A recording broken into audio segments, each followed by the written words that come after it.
अस्सलाम वालेकुम students, once again class 9 mathematics के साथ एक्सरसाइज 1.2 जिसमें हम डिफरेंट मैट्रिसेस को आइडेंटिफाई करेंगे कि ये कौन से मैट्रिसेस है, क्योंकि हम ऑलरेडी टाइप ऑफ मैट्रिसेस पढ़ चुके हैं। पहला सवाल है कि from the following identify the matrices. हमने यहाँ पर डिफरेंट मैट्रिसेस के आंसर लिखवाने कि ये कौन सा मैट्रिक्स होगा। So start from question number 1 ए। अगर हम ए को देखें तो यहाँ पर सारे के सारे एलिमेंट हमारे पास जीरो है, सो दैट्स वाई ये मैट्रिक्स हमारे पास कहलाएगा नल मैट्रिक्स। अगर हम बी को देखते हैं तो बी में हमारे पास 2 3 4 नंबर ऑफ रोज की तादाद सिर्फ और सिर्फ हमारे पास 1 है और नंबर ऑफ कॉलम हमारे पास 3 है।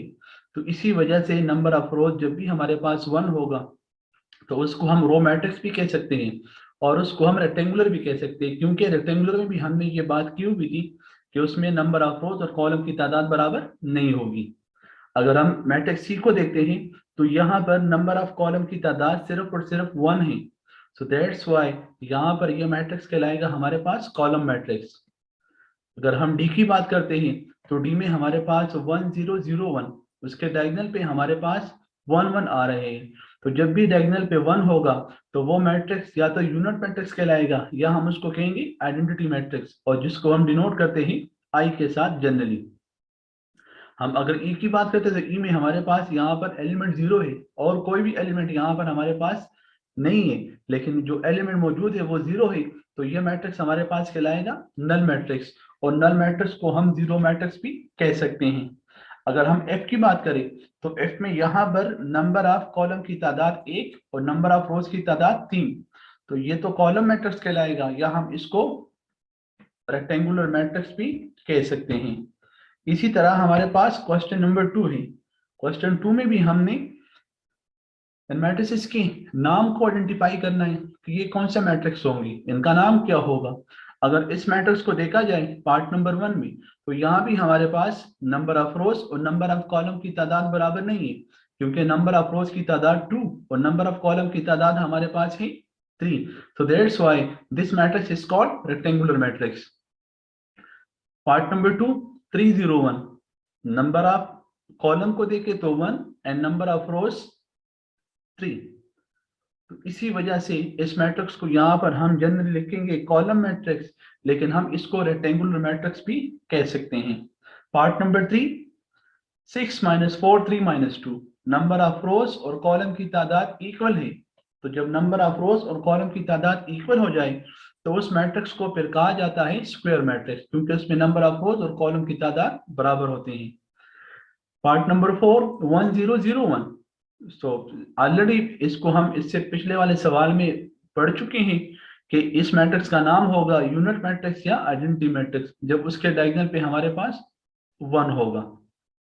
पार्ट नंबर 5 नंबर ऑफ रोज और नंबर ऑफ कॉलम की तादाद बराबर नहीं है, इसका ऑर्डर हमारे पास है 2 3/2, नंबर ऑफ रोज की तादाद 3 और नंबर ऑफ कॉलम की तादाद हमारे पास 2, तो इस मैट्रिक्स को हम क्या कहेंगे रेक्टेंगुलर मैट्रिक्स। पार्ट नंबर 6 या तो ये रो कहलाएगा या इसको हम रेक्टेंगुलर कहेंगे, क्योंकि रेक्टेंगुलर में हमारे पास नंबर ऑफ रोज और कॉलम की तादाद बराबर नहीं होती, लेकिन अगर स्पेसिफिकली देखा जाए तो इसमें नंबर ऑफ रोज 1 है, तो ये हमारे पास कहलाएगा रो मैट्रिक्स।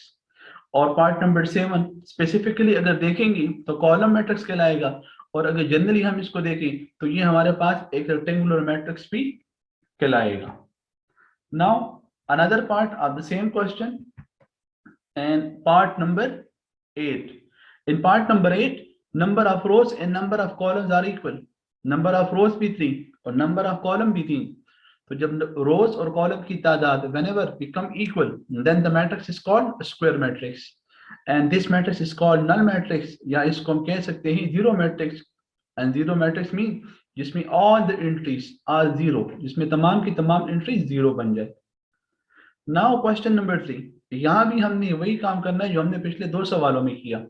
2 क्वेश्चन में हमने डिस्कस किया कि आइडेंटिफिकेशन करवानी है कि ये कौन सा मैट्रिक्स होगा। तो now A is equal to 4 0 0 4, तो यहाँ पर अगर हम if we see the diagonals, तो डायगोनल में हमारे पास एलिमेंट जो यहाँ पर नजर आ रहे हैं वो एक जैसे है, इक्वल है, तो जब डायगोनल में एलिमेंट एक जैसे हो, इक्वल हो और बाकी एलिमेंट जीरो हो, तो उसको फिर हम कहते हैं स्केलर मैट्रिक्स। अब यहाँ पर अगर बी में हम डायगोनल को देखें तो ये तो इक्वल नहीं है, लेकिन कोई नंबर है हमारे पास, जीरो नहीं है। तो जब हमारे पास डायगोनल में कोई एलिमेंट आ जाए और वो जीरो भी ना हो, मतलब हम यहाँ पर ये कह सकते हैं कि डिफरेंट हो, तो उस केस में हमारे पास वो मैट्रिक्स कहलाएगा diagonal matrix. And C is equal to 1 0 0 1। तो ये तो ऑलरेडी हम पिछले दो क्वेश्चन में भी कर चुके हैं। इस मैट्रिक्स को हम कहेंगे यूनिट मैट्रिक्स या आइडेंटिटी मैट्रिक्स, और आइडेंटिटी मैट्रिक्स को जनरली हम उसको आई से डिनोट करते हैं। And D is equal to 3 0 0 0। तो यहाँ पर अगर आप लोग डायगोनल देखो तो डायगोनल आप लोगों के पास इक्वल नहीं है, डिफरेंट है, और बाकी एलिमेंट जीरो है, तो इस मैट्रिक्स का नाम होगा डायगोनल मैट्रिक्स। और अगर हम ई की बात करते हैं तो ई में यहाँ पर 5 - 3 0 0 एंड 1 + 1। तो 5 - 3 से हमारे पास रिजल्ट आएगा, इससे इससे भी 2 आ रहा है और इससे भी हमारे पास रिजल्ट 2 आ रहा है। तो इस केस में क्योंकि ये दोनों इक्वल हो गए, तो जब भी हमारे पास डायगोनल में एलिमेंट इक्वल होंगे, एक जैसे आएंगे, और बाकी एलिमेंट जीरो होंगे, तो उस मैट्रिक्स का नाम होगा स्केलर मैट्रिक्स।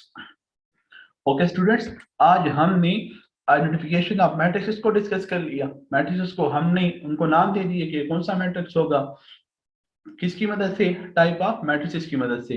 इंशाल्लाह अगले लेक्चर में हम 1.2 के बाकी क्वेश्चन को डिस्कस करेंगे, हल करेंगे इंशाल्लाह। तब तक के लिए अल्लाह हाफिज।